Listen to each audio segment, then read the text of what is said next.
அன்புக்குரிய மாணவர்களே, அனைவருக்கும் வணக்கம். நாம் இன்று பார்க்கக்கூடியது 12ஆம் வகுப்பு கணினி அறிவியல் பாடம் 13 பைத்தான் மற்றும் CSV கோப்புகள்.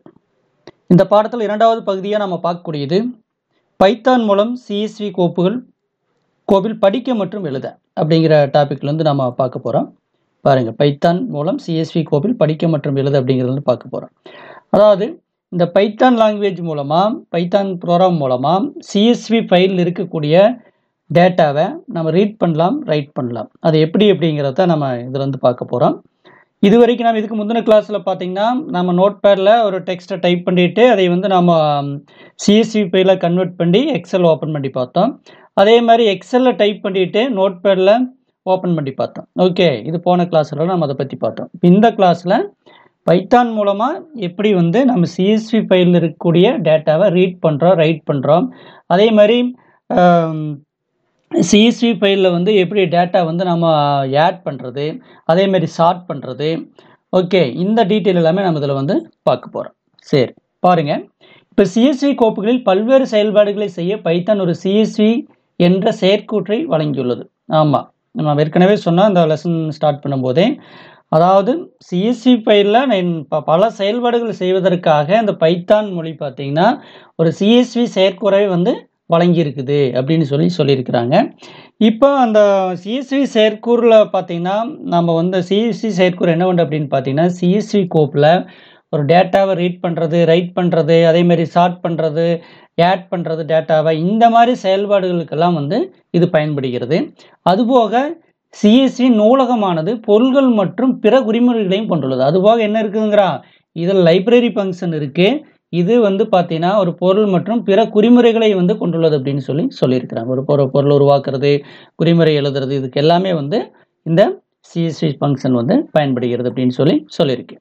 அடுத்தது உங்களுக்கு தெரியுமாங்கிற பகுதியில் CSV கோப்புகளானது நிகழ்நேர பயன்பாடுகள் பரவலாக பயன்படுத்தப்படுகிறது. ஆமாம், இன்னைக்கு பார்த்தீங்கன்னா ஆன்லைனில் அதிக அளவு பயன்படுத்தக்கூடியது இந்த CSV கோப்புகள் அப்படின்னு சொல்லியிருக்குது. காரணம் அப்படின்னு பார்த்தீங்கன்னா இதை செயல்படுத்துவது வந்து ரொம்ப எளிமை அப்படின்னு சொல்லியிருக்கு. ஓகே மாணவர்களே, சரி. அடுத்தது பார்த்தீங்கன்னா பைத்தான் பயன்படுத்தி CSV கோப்பினை படித்தல். ஆமாம், இதெல்லாம் உங்களுக்கு 2 மார்க்லையும் கேட்பாங்க, 3 மார்க்லையும் கேட்பாங்க, 5 மார்க்லையும் கேட்பாங்க. எப்படி பைத்தானை பயன்படுத்தி எப்படி CSV கோப்பினை வந்து நீங்கள் ரீட் பண்ணுவீங்க, படிப்பீங்க அப்படின்னு சொல்லி கேட்டிருக்கு. இது 2 வழிமுறைகளை பயன்படுத்துகிறாங்க. இதெல்லாம் 1 மார்க்கில் கேட்பாங்க மாணவர்களே, நோட் பண்ணிக்கணும். ஓகே, CSV கோப்பினை படிக்க 2 வழிமுறைகள் உள்ளன. ஒன்று, CSV தொகுதி படித்தல் செயற்குறி பயன்படுத்துதல். ஆமாம், அதாவது ரீடர் ஃபங்க்ஷன். CSV தொகுதி படித்தல் செயற்கூறு ரீடர் ஃபங்க்ஷனை பயன்படுத்துறது. இன்னொன்று பார்த்தீங்கன்னா டிக்ஷனரி ரீடர் இனக்குழுவை பயன்படுத்துதல். நாம் 2 வழிமுறைகளில் என்ன பண்ணுறாங்க, CSV கோப்பினை வந்து ரீட் பண்ணலாம் அப்படின்னு சொல்லியிருக்குது. இதெல்லாம் உங்களுக்கு 2 மார்க் கொஸ்டினில் கூட உங்களுக்கு புக் பேக் கொஸ்டின்லேயே இருக்கும், நோட் பண்ணிக்கோங்க. அடுத்து CSV கோப்பினை படிக்க 2 வழிகள்னு சொல்லிட்டு சார்ட் ஃபார்மில் கொடுத்துருக்கிறேன் பாருங்கள். ரீடரா செயற்கூறும் டிக்ஷனரி ரீடருங்கிற இனக்குழு வந்து CSV ஃபைலில் இருக்கக்கூடிய டேட்டாவை ரீட் பண்ணுறதுக்காக பயன்படுத்தக்கூடிய மெத்தட். ஓகே, சரி, இதை நீங்கள் நோட் பண்ணி வச்சுங்க. அடுத்தது மாணவர்களே, கோப்பினில் உள்ள தகவல்களை படிப்பதற்கோ அல்லது கோப்பினில் தகவலை எழுதுவதற்கோ முதலில் கோப்பினை திறக்க வேண்டும். இப்போ இதெல்லாம் நோட் பண்ணி வச்சுக்கணும். நாம் CSV ஃபைலில் ஒரு டேட்டாவை வந்து நாம் வந்து ரீட் பண்ணுறோம். CSV ஃபைலுக்கு டேட்டாவை ரீட் பண்ணாலும் சரி, அல்லது டேட்டாவை ரைட் பண்ணாலும் சரி, ரைட் பண்ணுறதுக்கு முன்னாடி என்ன பண்ண சொல்கிறான், அந்த ஃபைலை ஃபஸ்ட்டு ஓப்பன் பண்ணணும். ஓகே, அடுத்து படித்தல் செயல்பாடானது முடிந்த பிறகு கோப்பானது மூடப்பட வேண்டும். நாம் எல்லாம் வந்து ரீட் பண்ண பிறகு அந்த ஃபைல் என்ன இருக்கணும், கட்டாயம் அந்த ஃபைலை க்ளோஸ் பண்ணியிருக்கணும். ஓகே, இதன் மூலம் கோப்பிற்கு நினைவகத்தில் ஒதுக்கப்பட்டுள்ள இடம் விடுவிக்கப்படும். ஒரு ஃபைல் ஓப்பன் பண்ணும்போது அதுக்கு நினைவக பகுதி வந்து ஒதுக்கப்படுகிறது. அந்த ஒதுக்கப்பட்ட நினைவக பகுதி விடுவிக்கப்படணும் அப்படின்னா நம்ம என்ன பண்ணணும், ஓப்பன் பண்ண ஃபைலை க்ளோஸ் பண்ணணும். ஓகே, அதற்காகத்தான் இதை சொல்லியிருக்கிறாங்க, நோட் பண்ணிக்கங்க இதையெல்லாம். அதுக்கு தான் உங்களுக்கு பார்த்தீங்கன்னா படிநிலைகள் கூட ஒரு 3 படிநிலையாக கொடுத்துருக்குறாங்க. ஓகே, பைத்தானில் கோப்பு செயல்பாடானது பின்வரும் படிநிலைகளிலும் செயல்படுகிறது அப்படிங்கிற. ஃபஸ்ட்டு ஃபைலை ஓப்பன் பண்ணணும், அதுக்கடுத்தது இப்போ ஃபைலை வந்து ரீட் பண்ணணும், அதுக்கடுத்தது ஃபைலை வந்து க்ளோஸ் பண்ணணும். ஓகே, அதுதான் சொல்கிறேன், file open, file read, file close. Okay மாணவர்களே, இதையும் நீங்கள் நோட் பண்ணிக்கோங்க. அடுத்தது குறிப்பில் பார்த்தீங்கன்னா கோப்பினை திறக்கும் ஓப்பன் கட்டளையின் கோப்பின் பெயர் அல்லது கோப்பின் முழுமையான பாதையானது இரட்டை மேற்கோள் குறிகளுக்குள் அல்லது ஒற்றை மேற்கோள் குறிகளுக்குள் கொடுக்கப்பட வேண்டும். ஒரு ஃபைலை ரீட் பண்ணுறோம் ரைட் பண்ணுறோன்னா கட்டாயம் ஃபைல் ஓப்பன் பண்ணணும். அந்த ஓப்பன் பண்ணக்கூடிய ஃபைல் அதனுடைய ஃபைல் நேம் சொல்லலாம், அல்லது ஃபைல் எந்த பாத்தில் இருக்குது, சி டிரைவில் இருக்குதா, டி டிரைவில் இருக்குதா, இ டிரைவில் இருக்குதா, என்ன ஃபோல்டருக்குள்ள இருக்குது அப்படிங்கிறதெல்லாம் அந்த பாதையை சொல்லணும். ஓகே, அது எப்படி சொல்லணும் அப்படின்னா டபுள் கோட்டுக்குள்ளே சொல்லலாம் அல்லது சிங்கிள் கோட்டுக்குள்ளே சொல்லலாம் அப்படின்னு சொல்லியிருக்கிறாங்க. இதையும் நீங்கள் நோட் பண்ணிக்கணும். அடுத்தது மாணவர்களே, ஓப்பன் என்ற உள்ளிணைந்த செயற்கூறு பைத்தானில் ஒரு கோப்பை திறக்கும். இந்த செயற்கூறு கோப்பு பொருள் அல்லது திருப்பி கொடுக்கும். இதை பயன்படுத்தி கோப்பின் தரவுகளை படிக்கவோ அல்லது மாற்றவோ முடியும். நோட் பண்ணிக்கங்க. பைத்தானில் அதாவது சிஎஸ்வி ஃபைலை வந்து நாம் திறக்கணும் அப்படின்னா பைத்தானில் இன்பில்ட்டாக இருக்கக்கூடிய அந்த ஃபங்க்ஷன் ஓப்பன் ஆப்புங்கிற செயற்கூறு. இதை பயன்படுத்தி தான் என்ன பண்ணுறோன்னு ஒரு ஃபைலை வந்து திறக்க முடியும். ஓகே, சரி. அந்த திறக்கிறதுக்கு உண்டான வழிமுறைகள் தான் இரண்டையும் கொடுத்துருக்குறாங்க பாருங்க. f = open sample.txt.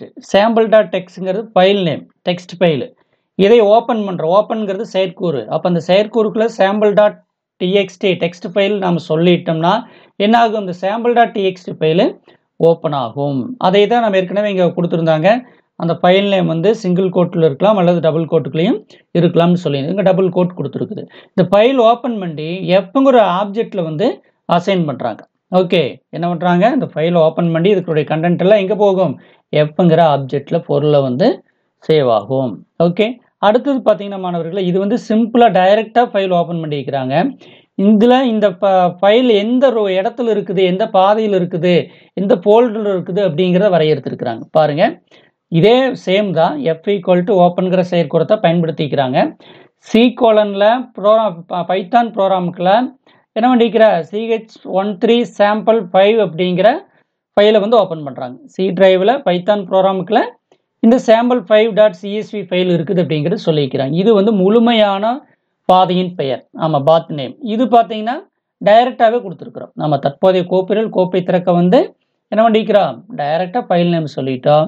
இல்லை வேறு பாத்தில் இருக்குது, வேறு டிரைவில் இருக்குதுன்னா நம்ம டிரைவ் நேம் ஃபுல்லாகவே சொல்லணும். அந்த பாத்தினுடைய பாதையினுடைய பெயரை முழுமையாக குறிப்பிட வேண்டும். ஓகே மாணவர்களே, அடுத்தது கோப்பை திறப்பதற்கு முறைமையை பயனர் குறிப்பிடலாம். பயனர் கோப்பினை படிப்பதற்கு R எழுதுவதற்கு W அல்லது கோப்பின் இறுதியில் சேர்க்க A என்ற கோப்பு முறைமையை குறிப்பிடலாம். நோட் பண்ணிக்கங்க. அதாவது பயனர் வந்து ஒரு ஃபைலை வந்து ரீட் பண்ணுறதுக்கு R, ரைட் பண்ணுறதுக்கு W, சேர்க்கறதுக்கு அப்பன் பண்ணுறதுக்கு A அப்படிங்கிற லெட்டர் குறிக்கலாம். இது எல்லாமே சிங்கிள் கோட்டுக்குள்ள இடம்பெற்றிருக்கும். நோட் பண்ணிக்கிறதுல 1 மார்க்கில் கேட்பாங்க. ஓகே, ஆமாம். அதுக்கடுத்து மாணவர்களே, உரை அல்லது இருபரிமாணம் என்ற ஏதேனும் ஒரு முறைமையில் கோப்பினை திறக்கும் முறைமையை குறிப்பிடலாம். ஆமாம், டெக்ஸ்டாக ஓப்பன் பண்ணலாம் அல்லது பைனரியாக வந்து ஓப்பன் பண்ணலாம். அதை தங்க சொல்லியிருக்கிறாங்க. நோட் பண்ணிக்கங்க. ஓகே, சரி. அடுத்தது மாணவர்களே, உரை முறைமை தானமைவான கோப்பு பிடிக்கும் முறைமையாகும். இதில் தரவை கோப்பிலிருந்து படிக்கும்போது தரவு சரங்களாக படிக்கப்படும். பாருங்க, உரைமுறைமை டெக்ஸ்ட் மோடில் வந்து நம்ம படிக்கும்போது என்னது, இது தானமேவாக நடக்கும். இது டிஃபால்ட்டாகவே டெக்ஸ்ட் மோடில் ஓப்பன் ஆகும். தரவை கோப்பிலிருந்து படிக்கும்போது தரவு சரங்களாக படிக்கும். ஒரு ஃபைலிருந்து நம்ம ரீட் மோடு கொடுத்தோம்னா அது வந்து அந்த டேட்டாவில் எப்படி படிக்கப்படும், ரீட் பண்ணப்படும், சரங்களாக படிக்கப்படும். உரை அல்லது கோப்புகளான படங்கள் அல்லது EXE கோப்புகளை படிக்கும்போது அவற்றை இருமநிலை முறையில் கையாளுதல் செய்ய வேண்டும். ஆமாம், நோட் பண்ணிக்கங்க. கோப்புகளான படங்கள், EXE ஃபைலு, இதையெல்லாம் நான் வந்து ரீட் பண்ணணும்னா அதை வந்து பைனரி மோடில் படிக்கிறதா வந்து பெஸ்ட் அப்படின்னு சொல்லியிருக்குது. ஓகே, சரி. மற்றது டிஃபால்ட்டாக நம்மளுக்கு இது என்ன மெத்தடில் தான் வந்து ஃபைல் ரீட் ஆகும்? உரைமுறைமை. ஆமாம், டெக்ஸ்ட் மோடில் தான் ஓப்பன் ஆகும். சரி, அடுத்தது பைத்தானில் கோப்பு முறைமைகள். பாருங்கள், இது இம்பார்ட்டன்ட் தான். பைத்தானில் கோப்பு முறைமைகள் பற்றி எழுதுக அப்படின்னு இதுவும் 5 மார்க்கில் கேட்கக்கூடிய கேள்விதான். நோட் பண்ணி வச்சுக்கணும். இதெல்லாம் வெரி சிம்பிள். ஆன்சரும் குறைவாக இருக்கும். உங்களுக்கு 5 மதிப்பெண்கள் வந்து முழுமையாக கிடைக்கக்கூடிய வகையில் இது வந்து இருக்குது. சரி, பாருங்க, இப்போ நம்ம R பார்த்தோம், W பார்த்தோம், A பார்த்தோம். Rனா ரீடு, Wனா ரைட்டு, ஏன்னா அப்பண்டு. ஓகே, பாருங்க, R படிப்பதற்கு மட்டுமே ஒரு கோப்பினை திறக்கும். ஆமாம், ஒரு ஃபைலை ரீட் பண்ணுறதுக்காக திறக்கிறோம்னா R பயன்படுத்தணும். ஒரு ஃபைலில் எழுதுவதற்காக மட்டுமே திறக்கணும் அப்படின்னா அது என்னது, W. நோட் பண்ணி வச்சுங்க. இதெல்லாம் இது ரீட் பண்ணுறதுக்கு, கோப்பில் தரவில் எழுதுவதற்கு W. ஓகே, ஆமாம். அப்படி அந்த ஃபைல் இல்லை அப்படின்னா புதிய கோப்பு வந்து உருவாக்கப்படும். அதில் தான் வந்து அதில் ஏற்கனவே டேட்டாஸ் இருந்துச்சுன்னா அதில் என்ன பண்ணிடுறது, டேட்டாஸ் எல்லாம் எரேஸ் பண்ணிடும் அப்படின்னு சொல்லியிருக்கிறாங்க. இதெல்லாம் 1 மார்க்லையும் கேட்பாங்க. நோட் பண்ணிக்கணும். அடுத்து எக்ஸ் தனித்துவமான படைப்பிற்காக கோப்பினை திறக்கும். கோப்பு முன்பே உருவாக்கப்பட்டிருந்தால் இந்த செயல்முறையானது தோல்வியடையும். ஏற்கனவே ஓப்பன் பண்ணியிருந்தால் இது வந்து என்ன ஆகாது, இதை வந்து நம்ம பயன்படுத்த முடியாது. ஓகே, அதனால தனித்துவமான படைப்பிற்காக கோப்பினை திறக்க அப்படின்னா எக்ஸ். அடுத்தது கோப்பின் தரவுகளை அழிக்காமல் அதன் இறுதியில் புதிய தரவுகளை சேர்ப்பதற்கு திறக்கும். ஏற்கனவே ஒரு ஃபைல் இருக்குது, அந்த ஃபைலில் 5 டேட்டா இருக்குது, 6வது டேட்டாவை நம்ம சேர்க்கணும் அப்படின்னா அதுக்கு பயன்படுத்தக்கூடியது அப்பன் ஏ. ஓகே, ஆமாம், அப்படி வந்தது ஃபைல் இல்லைன்னா ஒரு புதிய ஃபைலை வந்து உருவாக்கும் அப்படின்னு சொல்லியிருக்கு. அடுத்தது பார்த்தீங்கன்னா டி உரைமுறை மேல் கோப்பு திறக்கும் தானமைவு நிலை. ஆமாம், டெக்ஸ்ட் மோடு இந்த டிஃபால்ட்டாக என்னது உரைமுறை மேலே தான் வந்து திறக்கும் அப்படின்னு சொல்லியிருக்குது. அடுத்து பி இருமநிலை முறையில் கோப்பினை திறக்கும். EXE ஃபைல் இதெல்லாம் படங்கள்லாம் இருக்கிற ஃபைலெல்லாம் சொல்லியிருந்தோம் பார்த்தியா, அதெல்லாம் வந்து இருமநிலை முறை மேலே தான் இந்த ஃபைல் வந்து ஓப்பன் ஆகும். அடுத்து ப்ளஸ்ஸு புதுப்பித்தலுக்கான கோப்பினை திறக்கவும் படித்தல் மற்றும் எழுதுதல். ஓகே, இப்போ நான் வந்து அப்டேட் பண்ணுறேன் அப்படின்னா அதுக்கு வந்து இந்த ப்ளஸ்ஸுங்கிற அந்த குறியீட்டத்தை பயன்படுத்தணும். ஓகே மாணவர்கள், இது எல்லாமே பார்த்தீங்கன்னா பைத்தானில் கோப்பு முறைமைகள். இது 5 மார்க் கொஸ்டின். ஓகே, ஒவ்வொரு லைன் தான் இருக்குது, நோட் பண்ணிக்கோங்க. ஓகேவா, ஒரு 7 பாயிண்ட்ஸ் தான் இருக்குது. அடுத்து மாணவர்களே, இப்போ f open sample dot TXT இது ஆர் அல்லது ஆர்டி என்ற முறைமைகளுக்கு நிகர் அப்படிங்கிறான் டெக்ஸ்ட் ஃபைலை ஓப்பன் பண்ணுறதுக்கு. அதுக்கு அடுத்தது சாம்பிள் டாட் டிஎக்ஸ் இது வந்து சாம்பிள் டாட் டிஎக்ஸ்டி ஃபைலை மட்டும் ஓப்பன் பண்ணும். அடுத்து சாம்பிள் டாட் டிஎக்ஸ்டி ஃபைலை ஓப்பன் பண்ணிட்டு அது என்ன மோடில் ஓப்பன் ஆகுது, ரைட் மோடில் எழுதக்கூடிய மோடில் முறைமையில் வந்து இது திறக்கப்படும். அதனால அதை வந்து இங்கே டபிள்யூன்னு கொடுத்துருக்குறாங்க. அடுத்தது f ஓப்பன் இமேஜ் 1.pmp. ஏன்னா இது பிஎம்பினா படங்கள் இருக்கக்கூடிய ஃபைல். இது என்ன பண்ணுறா r+b அப்படிங்கிற நம்ம ஏற்கனவே சொன்ன படங்கள் அதே மாதிரி பார்த்தீங்கன்னா EXE ஃபைலில் ஓப்பன் பண்ணோன்னா என்னது இருமநிலை முறையில் தான் வந்து நம்ம ஓப்பன் பண்ணோன்னா அது அடுத்து என்ன சொல்கிறீங்கன்னா r+pன்ட்டா ரீட் மோட்லேயும் ஓப்பன் ஆகும், read mode plus binary mode அப்படின்னு சொல்லிட்டான். இதெல்லாம் கொஞ்சம் நீங்கள் நோட் பண்ணி வச்சுக்கணும். இதெல்லாம் உங்களுக்கு 1 மார்க்கில் கேட்கறதுக்கு வாய்ப்புகள் இருக்குது. ஓகே, நம்ம மார்க் பண்ணுறது எல்லாமே நீங்கள் புக்கில் எடுத்து வச்சு அப்படியே என்ன பண்ணிக்கணும், நீங்கள் அப்படியே நோட் பண்ணிக்கணும். அடுத்து நினைவகத்தின் பயன்பாட்டில் இல்லாத பொருட்களை சேகரிக்கவும் மற்றும் அந்த நினைவு பகுதியை சுத்தம் செய்யவும் பைத்தானில் தேவையற்ற நினைவு பகுதியை சேகரிக்கும் வசதி உள்ளது அப்படின்னு சொல்லியிருக்கிறேன். ஆனால் இந்த வசதி கோப்புகளை மூடும் என்று பயனர் நம்ப வேண்டாம். தேவையில்லாத கோப்புகளை சுத்தம் செய்யறதுக்காக கார்பேஜ் கலெக்டர் அப்படின்னு சொல்லி பைத்தானில் இருக்குது. ஆனால் அது வந்து பைத்தான் ஃபைலில் வந்து க்ளோஸ் பண்ணணும்னு நம்ம எதிர்பார்க்க முடியாது அப்படின்னு சொல்லியிருக்கிறாங்க. நோட் பண்ணி வச்சுங்க இதையெல்லாம். அடுத்தது f ஓப்பன் அப்படிங்கிற ஃபங்க்ஷனுக்கு test.txt அப்படிங்கிற ஃபைலை வந்து ஓப்பன் பண்ணுறாங்க. எந்த முறைமையும் குறிப்பிடப்படவில்லை எனில் தானமைவாக ஆர்டி என்ற முறைமை பயன்படும். ஓகே, எந்த முறைமை ரீடா ரைட்டா பைனரியா எது சொல்லினா ரீட் மோடில் இருக்குன்னு சொல்லியிருக்கிறாங்க. இதெல்லாம் 1 மார்க்கில் கேட்பாங்க, நோட் பண்ணி வைத்துக்கொள்ள வேண்டும். அடுத்து மாணவர்களை என் கோப்பில் செயல்பாடுகள் செய்யவும். ஆமாம், என் கோப்பில் வந்து என்ன ஆகும், இது செயல்பாடுகளை செய்யறதுக்காக. அதுக்கடுத்து f.close ஃபைல் ஓப்பன் பண்ணால் கட்டாயம் க்ளோஸ் பண்ணணும். ஓகே, அப்போ க்ளோஸ் பண்ணால் தான் அதனுடைய ஃபைலினுடைய நினைவக பகுதி வந்து விடுவிக்கப்படும் அப்படின்னு சொல்லி நாம் பார்த்தோம். சரி, அடுத்தது மேலே குறிப்பிட்டுள்ள வழிமுறை பாதுகாப்பானதல்ல. ஏதேனும் ஒரு பிழை ஏற்படுமெனில் அந்த செயல்பாட்டிலிருந்து நிரலானது கோப்பை மூடாமல் வெளியேறும். இதை சிறந்த முறையில் கையாள வித் கூற்றை பயன்படுத்தலாம். நோட் பண்ணிக்கோங்க. அதாவது f.close கொடுக்குறோம், இப்போ கொடுத்தாலும் அதே மாதிரி ஃபைல் ஓப்பன் பண்ணுறோம். இதை நாம் வந்து இது வந்து பாதுகாப்பான வழிமுறை இல்லை. ஏதோ ஒரு பிழை ஏற்படும் போது என்னாக அது வந்து அந்த ஃபைலை க்ளோஸ் பண்ணாமையே வந்து அந்த ப்ரோக்ராம் வந்து வெளியேறிடும் அப்படின்னு சொல்லியிருக்கிறாங்க. இதை வந்து சிறந்த முறையில் கையாளணும், சரியான முறையில் பயன்படுத்தணும் அப்படின்னா இந்த வித் அப்படிங்கிற கூற்றை வந்து பயன்படுத்த சொல்கிறேன். நோட் பண்ணிக்கங்க. ஓகே, வித்து தொகுதியிலிருந்து வெளியேறும் போது அதனுள்ள கொடுக்கப்பட்டுள்ள கோப்பு மூடப்பட்டு செயற்குறை வெளிப்படையாக கொடுக்க வேண்டியதில்லை, கோப்பு உள்ளமைவாக மூடப்படுங்கிறார். அதாவது இந்த ஃபைல் ஓப்பன் பண்ணும்போது வித்துங்கிற கூற்றை இந்த பயன்படுத்தும் போது என்னாகும் அப்படின்னா ஆட்டோமேட்டிக்காக வந்து என்ன ஆயிரும், இந்த செயற்குறு வந்து நான் அதாவது இந்த ப்ரோக்ராம் வந்து என்ன ஆகுன்னு இந்த ஃபைல் வந்து ஆட்டோமேட்டிக்காகவே வந்து க்ளோஸ் ஆகிரும். இதை வந்து சொல்லணுங்கிற அவசியம் இல்லை அப்படின்னு சொல்லிக்கிறாங்க. ஓகே, ஆமாம், வந்து நீ ஒவ்வொரு டைம் ஃபைல் க்ளோஸ் பண்ணணும்னு சொல்லணுங்கிற அவசியம் இல்லை. வித் ஓப்பன் கொடுத்தீங்கன்னாவே ஆட்டோமேட்டிக்காக ஃபைல் என்ன ஆயிரும், க்ளோஸ் ஆயிரும் அப்படின்னு சொல்லியிருக்குது. ஓகே, அதனால தான் எனக்கு எக்ஸாம்பிள் கொடுத்துருக்குறாங்க பாருங்கள், வித் ஓப்பன். இதில் பார்த்தீங்கன்னா வெறும் ஓப்பன் மட்டும் இருக்கும். இங்கே இதே டெக்ஸ்ட் ஃபைல் என்ன பண்ணுறா வித் ஓப்பன் சொல்லியிருக்கிறான். அப்போ ஆட்டோமேட்டிக்காக என்ன ஆயிரும், இந்த செயல்பாடுகளை செஞ்சு முடித்தோடனே என்ன ஆயிரும், இது எல்லாமே க்ளோஸ் ஆயிரும். இப்போ கோப்பினை மூடும்போது அதனுடைய இணைக்கப்பட்டுள்ள வளங்கள் பைத்தானில் க்ளோஸ் செயற்கூறும் மூலம் விடுவிக்கப்படும் அப்படின்னு சொல்லிட்டாங்க. இது எல்லாமே வந்து என்ன ஆயிரும், க்ளோஸ் ஆயிரும். சரி, ஓகே, அதை திரும்ப கொடுத்துருக்குறாங்க. அடுத்தது சிஎஸ்வியின் ரீடர் செயற்கூறு பாருங்க. அடுத்தது நாம இந்த ரீடர் செயற்கூறை பற்றி நாம பார்க்குறோம். ஓகே, இதுவும் 5 மார்க்கில் கேட்கக்கூடிய கேள்வி தான். 3 மார்க்லேயும் இந்த கொஸ்டின்ஸ் எல்லாம் இருக்குது. சிஎஸ்வியின் ரீடர் செயற்கூறு பற்றி எழுதுக அப்படின்னு சொல்லி கேட்பாங்க, நோட் பண்ணிக்கோங்க. சிஎஸ்வி கோப்பின் உள்ளடக்கத்தை படிக்க csv.reader என்ற முறைமையானது பயன்படுத்தப்படுகிறது. நோட் பண்ணிக்கோங்க. சிஎஸ்வி கோப்பினுடைய அந்த ஃபைல் கண்டென்ட்டை வந்து நம்ம படிக்கணும் அப்படின்னா csv.reader அப்படிங்கிற முறைமையை பயன்படுத்தணும். ரீடர் செயற்கூறானது கோப்பின் ஒவ்வொரு வரியை படித்து அவற்றின் நெடுவரிசைகளின் பட்டியலாக அமைக்கும். ரீடர் செயற்கூறை பொறுத்த வரைக்கும் அந்த ஃபைல் இருக்கக்கூடிய ஒவ்வொரு வரியை படித்து அது என்ன வேண்டியரே ஒரு லிஸ்ட்டாக வந்து அமைக்கும் அப்படின்னு சொல்லிக்கிறாங்க. ஓகே, ரீடர் செயற்கூறும் சிஎஸ்வி ரீடர் கன்ஃபியூஸ் ஆயிடாதீங்க. ஓகே, இது சிஎஸ்வி பொறுத்த சிஎஸ்வி கோப்பினுடைய உள்ள இருக்கக்கூடிய கண்டென்ட்டை படிக்கிறதுக்கு சிஎஸ்வி ரீடர். ரீடருங்கிற இந்த ஃபங்க்ஷன் பொறுத்த வரைக்கும் என்ன பண்ணுவோம்னா கோப்பில் ஒவ்வொரு வரியும் படித்து அதை வந்து லிஸ்ட்டாக சேமிக்கும். அடுத்து மாறியின் தரவிற்கு தேவை நெடுவரிசையை தேர்வு செய்யலாம்.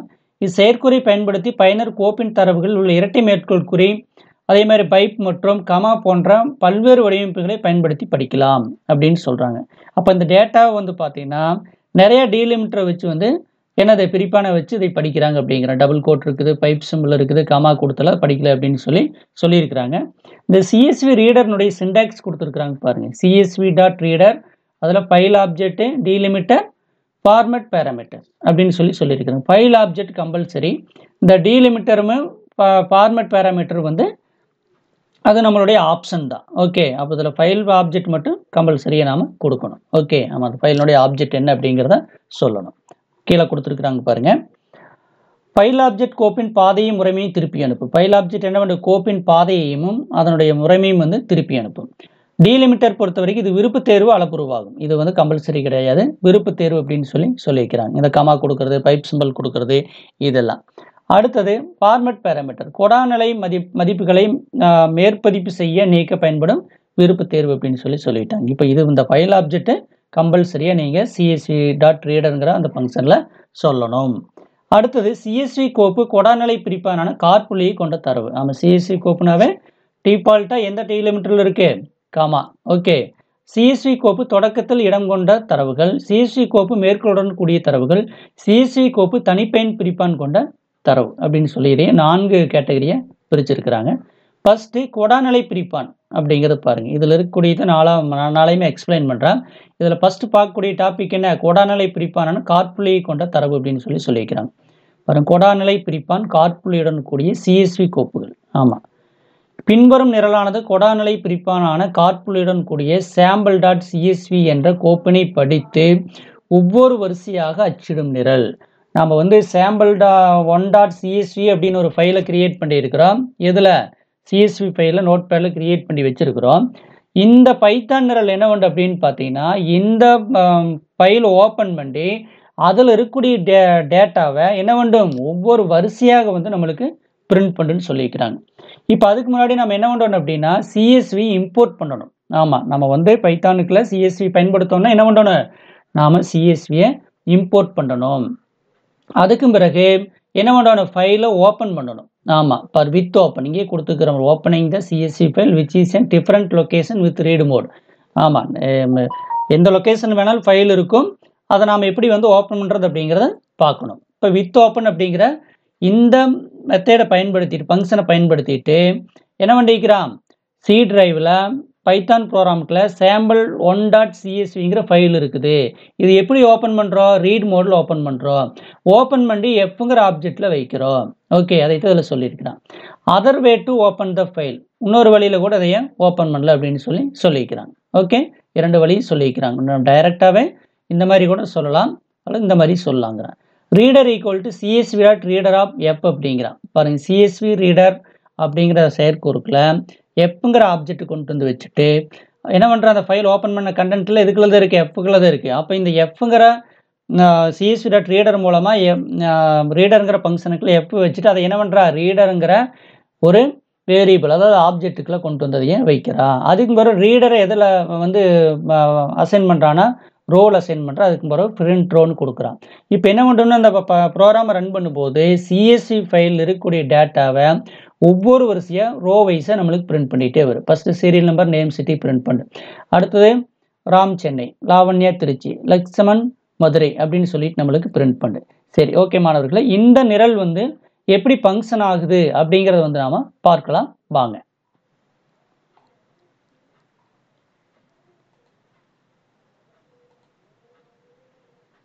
இது எப்படி ஃபங்க்ஷன் ஆகுது அப்படிங்கிறத நாம பார்க்கலாம்.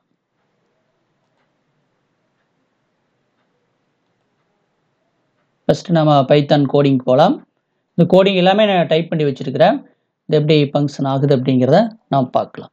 ஓகே, இதே சேம் தான், உங்கள் புக்கில் இருக்கக்கூடியதே தான்.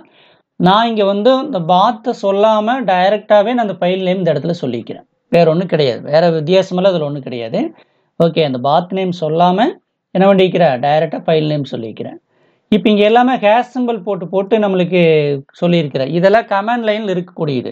இது வந்து எல்லாம் பைத்தான் வந்து கம்பைல் பண்ணுறதுக்கு எடுத்துக்காது. ஓகே, இது வந்து ஒரு குறிப்பறி கூற்றா எடுத்துக்கும். இது எல்லாமே இந்த ஹேஷ் சிம்பிள் போட்டு எழுதுனது எல்லாமே நம்மளுடைய ரெஃபரன்ஸ்க்காக கொடுக்கப்பட்டது. இது நீங்கள் எழுதணுங்கிற அவசியம் இல்லை, டைரெக்டாகவே கோடிங்கை டைப் பண்ணிட்டு போயிடலாம். அதே மாதிரி இண்டென்டேஷன் ரொம்ப இம்பார்ட்டன்ட். நான் ஏற்கனவே சொல்லியிருக்கிறேன், பைத்தான் பொறுத்த வரைக்கும் இண்டென்டேஷன் ரொம்ப முக்கியம். அதை நீங்கள் மாற்றி கொடுத்தால் கூட என்னாகாது, நம்மளுக்கு சரியான வெளியீட்டை இது கொடுக்காது. ஓகே மாணவர்களே, இப்போ நான் பாருங்க சிஎஸ்வி இம்போர்ட் பண்ணுறேன். அதுக்கு பிறகு என்ன சொல்லியிருக்கிறான், உங்கள் புக்கில் இருக்கக்கூடிய ப்ரோக்ராம் பாருங்க.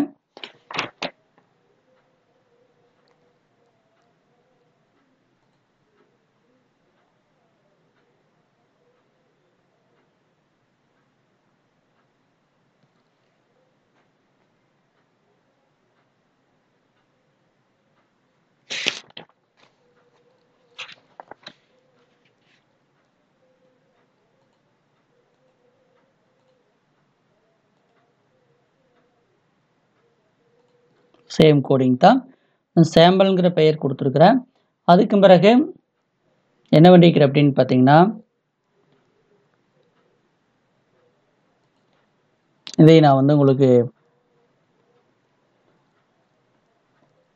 கமாண்டாகவே கொடுத்துக்கலாம். அதுக்கு பிறகு சாம்பிள்ங்கிற ஃபைல் ஓப்பன் பண்ணுறோம், ரீடு மோடில் ஓப்பன் பண்ணுறோம். அதை வந்து எப்போங்கிற ஆப்ஜெக்டில் வைக்கிறோம். அதுக்கு பிறகு ரீடருங்கிற ஃபங்க்ஷன் மூலமாக என்ன பண்ணுறோம், ரீடரில் அசைன் பண்ணுறோம். அதுக்கு பிறகு ரீடரை ரோவில் அசைன் பண்ணுறோம். அதுக்கு பிறகு ரோ பிரிண்ட் பண்ண சொல்லியிருக்கிறோம். ஓகே, ஃபைல் க்ளோஸ் பண்ணியாச்சு. இப்போ இந்த sample.csvல நம்ம என்ன எழுதிக்கிற அப்படிங்கிறத நாம் பார்க்கலாம் வாங்க. நாங்கள் sample.csvங்கிற ஃபைல் கொடுத்துருக்குறேன். இது வந்து நான் அதாவது நோட் பேடில் எப்படி எழுதிக்கிறேன் அப்படிங்கிறத நம்ம பார்க்கலாம். இந்தாமல் எழுதப்பட்ட coding, serial number, name, city. Okay, இது எழுதியிருக்கிறேன், பார்த்தீங்கன்னா தெரியும். இது எல்லாமே டெக்ஸ்ட்டை நாம் நோட் பேடில் எழுதியாச்சு.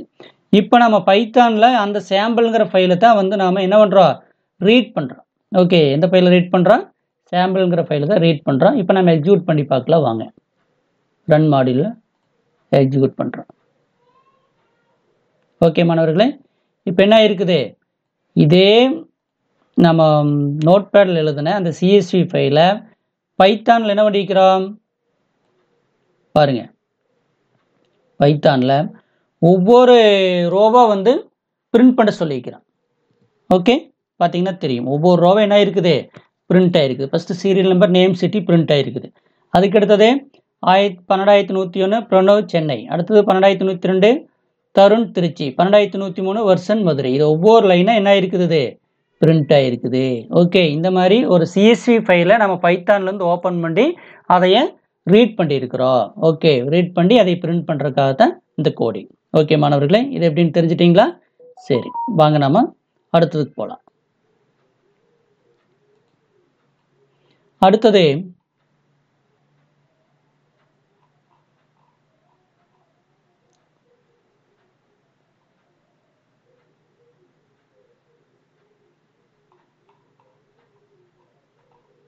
நெக்ஸ்ட்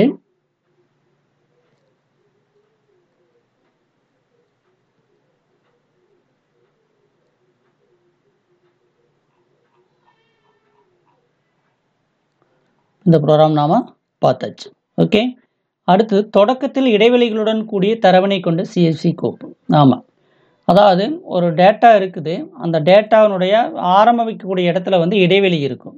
ஓகே, அப்படி இருக்கக்கூடிய சிஎஸ்வி கோப்பை எப்படி வந்து பயன்படுத்துறது அப்படிங்கிறத பார்க்கலாம். நோட்பேட் பயன்பாட்டில் மூலம் திறக்கும் போது பின்வருமாறு தரவினை கொண்டிருக்கும் அப்படின்னு சொல்ற topic 1, topic 2, topic 3, 1 2 3 example 1, example 2, example 3 அப்படின்னு சொல்லிட்டு நோட்பேட் பயன்பாட்டு திறக்கும் போது இந்த மாதிரி ஃபைல் இருக்கு அப்படின்னு சொல்லியிருக்கிறாங்க. பின்வரும் நிரலானது பைத்தானில் உள்ள csv.readerOp என்ற செயற்கூறு மூலம் கோப்பினை படிக்கிறது. ஓகே, அப்படி படிச்சா இது எப்படி செயல்படும் அப்படிங்கறத இங்க பார்க்கலாம். பாருங்க, இம்போர்ட் csv, இப்போ csv இம்போர்ட் பண்ணியாச்சு. csv.register dialect அப்படிங்கிறத பயன்படுத்துறாங்க. அதுபோக my dialect comma delimiter equal to comma delimiterங்கிறது பிரிப்பான், எது மூலமா பிரிக்கிற, கமா மூலமா பிரிக்கிறோம். அதுக்கு பிறகு என்ன பண்றோம்னா skip initial space அப்படிங்கிற, அப்ப இனிஷியல் ஸ்பேஸ்னா அந்த டேட்டானுடைய தொடக்கத்துல வரக்கூடிய ஸ்பேஸ்ல என்ன பண்ணிரு, இது ரிமூவ் பண்ணிரும். ஆனா இங்க கொடுக்கக்கூடிய வேல்யூ எப்படி இருக்கும்னா டிஃபால்ட்டா ஃபால்ஸ்னு இருக்கும். நம்ம என்னென்ன கொடுக்கணும், ட்ரூன்னு சொல்லி கொடுக்கணும். ஓகே, இதை மட்டும் நீங்க பார்த்துக்குங்க. அதுக்கடுத்து இது என்ன அப்படிங்கிறது கீழே விளக்கு இருக்குது நான் சொல்றேன். அதுக்கு பிறகு என்ன பண்றோம்னா பைத்தான் சிஎஸ்வி ஃபைலை வந்து ரீட் மோட்ல ஓப்பன் பண்றோம். ஓகே, அதுக்காக தான் அது கொடுத்துருக்குது. அதை எப்பங்கிற ஆப்ஜெக்ட்ல வைக்கிறோம்.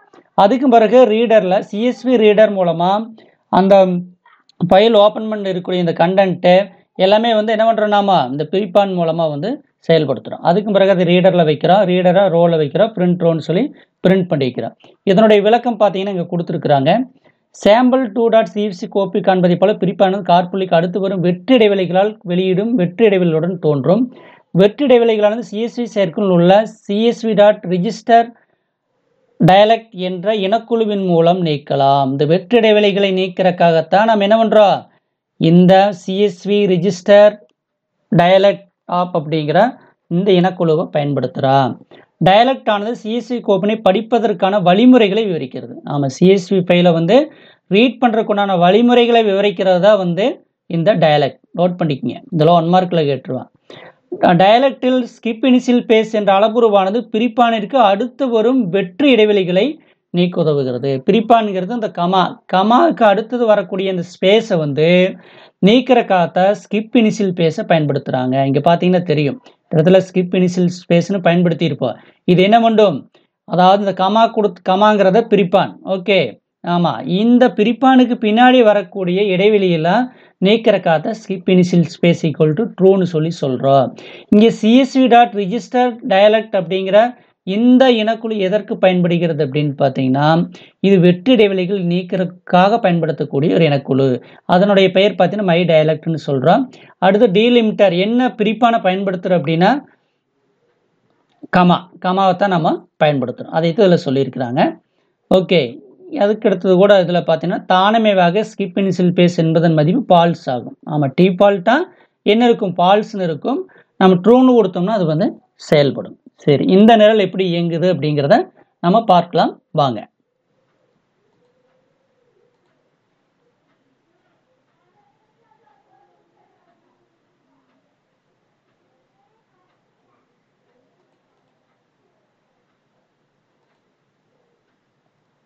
ஏற்கனவே இந்த கோடிங் எல்லாமே டைப் பண்ணி வச்சிருக்கிறேன். ஓகே, அதனால அப்படியே ஓப்பன் பண்ணுறேன். ஏன்னா இங்கே ஒவ்வொன்றையும் நம்ம டைப் பண்ணிட்டு இருக்கும்போது ரொம்ப டைம் ஆகும், அதற்காகத்தான். இப்போ இதில் பார்த்தீங்கன்னா நான் எந்த ஃபைல் இதுக்கு முன்னாடி ப்ரோக்ராமில் என்ன ஃபைலை நான் வந்து ஓப்பன் பண்ண சொன்னால் அதே ஃபைலை தான் இங்கேயும் ஓப்பன் பண்ணி வைக்கிறேன். ஓகே, ஆமாம், sample.csv அதே ஃபைலை தான் ஓப்பன் பண்ணி வைக்கிறோம். இந்த ஃபைல் தான் சேம். ஓகே, ஆமாம், இதனுடைய பெயர் சாம்பிள். இப்போ இதை நாம் இந்த ப்ரோக்ராம் ரன் பண்ணலாம். இதனுடைய வெளியீடு என்ன வருதுன்னு பார்க்கலாம். ஓகே, சரி, இதில் பார்த்தீங்கன்னா நம்ம என்ன கொடுத்துருக்குறோம், இதில் ஸ்கிப் இனிஷியல் ஸ்பேஸ் கொடுத்துருக்குறோம். csv.register dialect அப்படிங்கிற அந்த இனக்குழு வந்து பயன்படுத்திக்கிறோம். அதுபோக டீலிமிட்டர் வந்து கமா கொடுத்துருக்குறோம். அப்புறம் ஒவ்வொரு வேல்யூம் கமாவால் பிரிக்கப்பட்டிருக்கும். ஸ்கிப் இனிஷியல் ஸ்பேஸ் அப்படிங்கிறது என்ன பண்ணுன்னா கமாக்கு அடுத்து வரக்கூடிய ஸ்பேசஸ் எல்லாம் என்ன பண்ணிடு, இது வந்து ரிமூவ் பண்ணிடும். அதற்காகத்தான் இதை வந்து பயன்படுத்திக்கிறோம். சிம்பிளாக ஞாபகம் வச்சுக்கோங்க. ஓகே, csv.register dialect அப்படிங்கிற அந்த இனக்குழு பார்த்தீங்கன்னா வெற்று இடைவெளி நீக்கும். ஓகே, ஆமாம், அதே மாதிரி இந்த டயலக்ட்டுங்கிற வார்த்தை எதற்கு பயன்படுகிறது அப்படின்னு பார்த்தீங்கன்னா இந்த சிஎஸ்வி கோப்பை வந்து படிப்பதற்குண்டான வழிமுறையை வந்து விவரிக்கும். ஓகே, இந்த டீலிமிட்டருங்கிறது பிரிப்பான். ஆமாம், கமாவால் பிரிக்கிறீங்களா அல்லது வேற ஏதாவது குறியீட்டால் பிரிக்கிறீங்களா, பைப் சிம்பலால் பிரிக்கிறீங்களா அப்படின்னு வரையறக்கூடியதான் இந்த comma. Okay, skip initial space என்ன வேண்டும் அப்படின்னு பார்த்தீங்கன்னா என்ன வேண்டும், அந்த டீலிமிட்டருக்கு முன்னாடி பிரிப்பானுக்கு அடுத்து வரக்கூடிய வெற்றிடைவெளி வந்து நீக்கும். ஓகே, சரி, அதற்காகத்தான் இந்த இடத்துல இந்த ஃபங்க்ஷனை பயன்படுத்தி இருக்கிறோம், மறந்துடாதீங்க. ஓகே, அதே சேம் தான், இதில் அந்த ஒரு வரி மட்டும்தான் கூடுதலாக சேர்க்கப்பட்டிருக்கிறது. ஓகே மாணவர்களே, சரி, அடுத்தது கீழே உள்ள நிரலானது sample2.csv என்ற கோப்பில் பிரிப்பானிற்கு பிறகு உள்ள வெற்றிடைவெளிகளை படிக்கிறது அப்படின்னு சொல்லியிருக்கிறாங்க. அதே சேம் கோடிங் தான். ஓகே, அதில் ஒன்றும் வித்தியாசம் இல்லை. பாருங்க,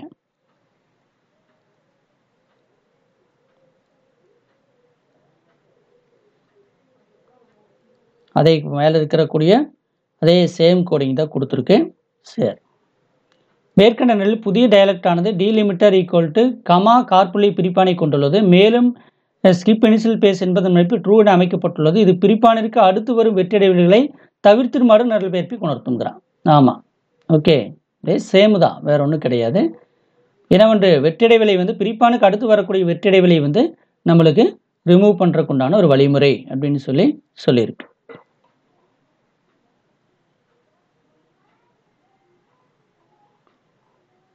சரி, அடுத்தது மாணவர்களே, சிஎஸ்வியில் படிப்பதற்கு மற்றும் எழுதுவதற்குள்ள அளபொருட்களை வரையறுக்க டயலக்ட் என்ற இனக்குழு சிஎஸ்சி செயற்குறியில் பயன்படுத்தப்படுகிறது.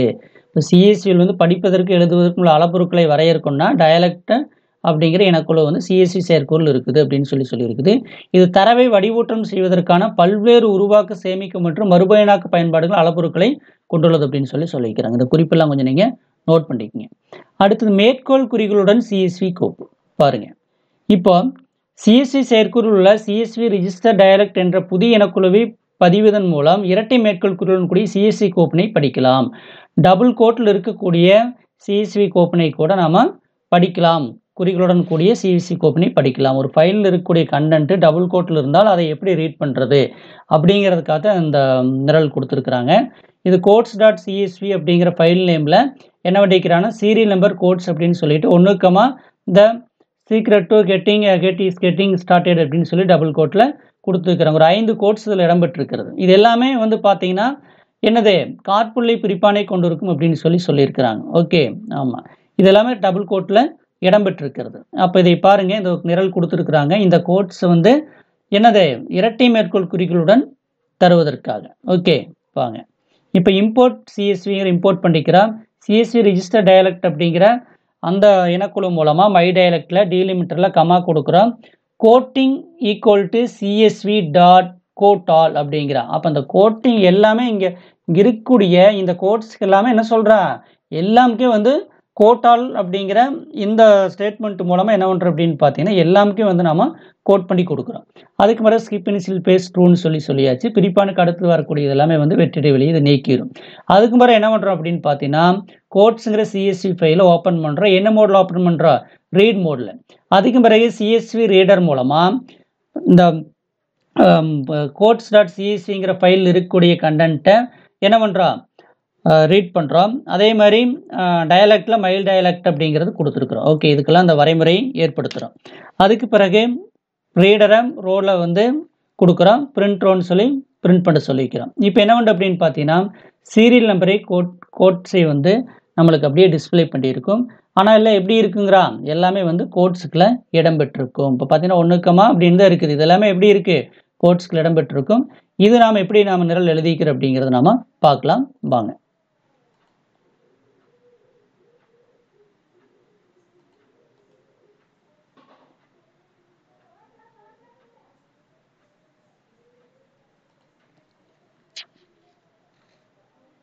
ஓகே, நம்ம இந்த சிஎஸ்வி ஃபைலை வந்து நம்ம ஓப்பன் பண்ணியாச்சு.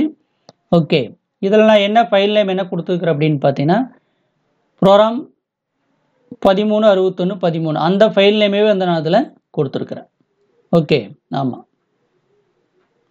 பாருங்கள் அதே சேம் தான், கோட்டிங் சிஎஸ்வி கொடுத்தாச்சு.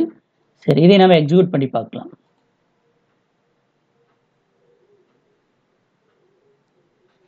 இதில் என்ன எரர் இருக்குது அப்படின்னு சொல்லியிருக்குது.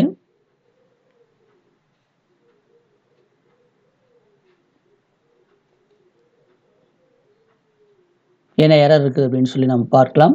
இந்த ஃபைல் நேம் ஏதாச்சும் நம்மளுக்கு மேட்ச் ஆகலைன்னா கூட என்ன ஆகும், இதில் வந்து நம்மளுக்கு தவறுகள் வரக்கு வாய்ப்புகள் இருக்குது.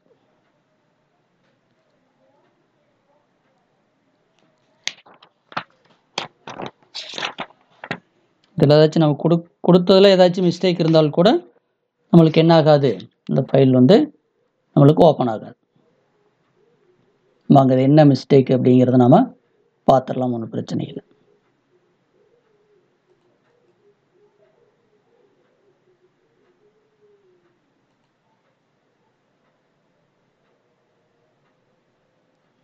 இதை நம்ம கொடுத்துருக்குறோம்.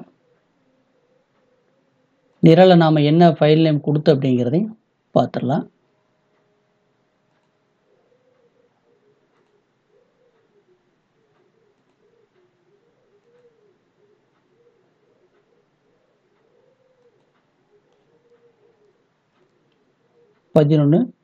C அப்படின்னு சொல்லி ப்ரோக்ராம் நேம் கொடுத்துருக்குறோம்.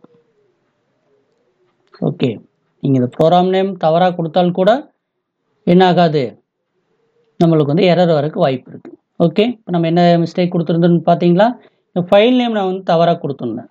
அப்போ தவறான ஃபைல் நேம் கொடுத்து நாம் வந்து இங்கே ஓப்பன் பண்ணி அதை ரீட் மோடில் ஓப்பன் பண்ணும்போது நம்மளுக்கு அது என்ன ஓப்பன் ஆகாது. அதனால தான் நம்மளுக்கு எரர் மெசேஜ் காமிச்சது. இப்போ நம்ம சரியான ஃபைல் நேம் கொடுத்ததுனால அந்த ஃபைலில் இருக்கக்கூடிய கண்டென்ட் எல்லாம் எப்படி இருக்குது, எல்லாமே கோட்ஸில் வந்து உங்களுக்கு கோட் ஆல்னு கொடுத்துட்டான். அப்போ இருக்கக்கூடிய கண்டென்ட்டுக்கு எல்லாமே வந்து கோட் பண்ணியிருக்கு.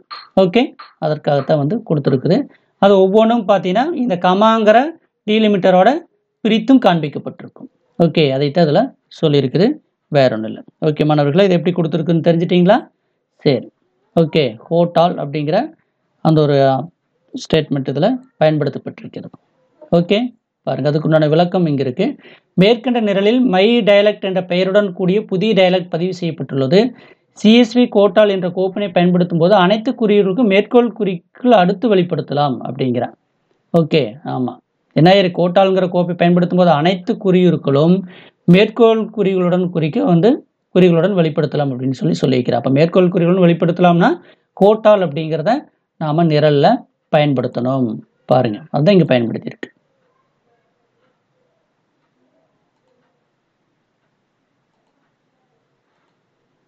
கோட்டால் அப்படிங்கிறத பயன்படுத்திக்கிறேன். அது வாஸ் பென்சில் ஸ்பேஸ், இதெல்லாம் ஆல்ரெடி நம்ம சொன்னதுதான். ஓகே, சரி. அடுத்தது மாணவர்களே, தனிப்பயனாக்கப்பட்ட பிரிப்பானை கொண்டு CSV கோப்பு. ஆமாம், அடுத்து என்ன சொல்றாங்கன்னா தனிப்பயனாக்கப்பட்ட பிரிப்பானை கொண்ட CSV கோப்பு அப்படின்னு சொல்லியிருக்கிறாங்க. சரி, இது என்ன அப்படிங்கிறத நாம பார்க்கலாம். CSV ரிஜிஸ்டர் டயலக்ட் என்பதன் உதவியுடன் புதிய டயலக்டை பதிவு செய்து தனிப்பயனாக்கப்பட்ட பிரிப்பானை கொண்ட CSV கோப்புகளை படிக்க முடியும். ஆமாம், இது வரைக்கும் நாம கமாங்கிற பிரிப்பானை மட்டும்தான் பயன்படுத்திட்டு வந்தோம். இப்போ தனிப்பயனாக்கப்பட்ட பிரிப்பானை எல்லாம் கொண்டு CSV கோப்பினை வந்து படிக்கலாம் அப்படின்னு சொல்லியிருக்கிறாங்க. பின்வரும் சாம்பிள் 4.csv என்ற கோப்பானது பைப் சிம்பல் குறியீட்டை கொண்டு புலங்களாக பிரிக்கப்பட்டுள்ளது அப்படின்னு சொல்லியிருக்கிறாங்க. பைப் சிம்பலை கொண்டு பிரிக்கப்பட்டுள்ளது அப்படின்னு சொல்லியிருக்கிறாங்க. சரி, இப்போ இதில் பாருங்க, ரோல் நம்பர், நேம், சிட்டி எல்லாமே பார்த்தீங்கன்னா பைப் சிம்பல் கொண்டிருக்கும். ஓகே, அடுத்தது பின்வரும் நிரலானது பயனரால் வரையறுக்கப்பட்டுள்ள பிரிப்பானை கொண்டுள்ள பைப் சிம்பல் சாம்பிள் 4.csv என்ற கோப்பினை படிக்கும் அப்படின்னு சொல்லியிருக்கிறாங்க. இதில் வேற ஒன்றும் இல்லை, CSV ரெஜிஸ்டர் டயலக்ட் அப்ல மை டயலக்ட்ல டீலிமிட்டரில் கமாவுக்கு பதிலாக இங்கே பைப் சிம்பல் கொடுத்துருப்போம், அவ்வளோதான். ஓகே, மீதியெல்லாம் சேம். பார்த்தீங்கன்னா இப்போ என்ன பண்ணுறா, வித் ஓப்பன் மூலமாக ஃபைலை ரீட் மோடில் ஓப்பன் பண்ணுறோம், அதை எப்போங்கிற ஆப்ஜெக்டில் வைக்கிறோம்.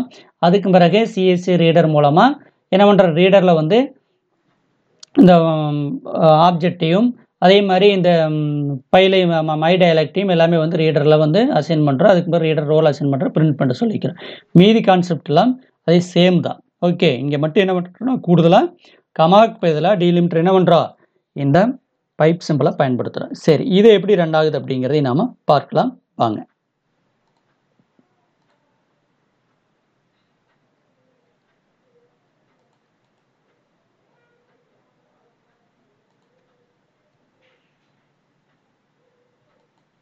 ஓகே, சரி, இதை நம்ம எக்ஸிக்யூட் பண்ணி பார்க்கலாம்.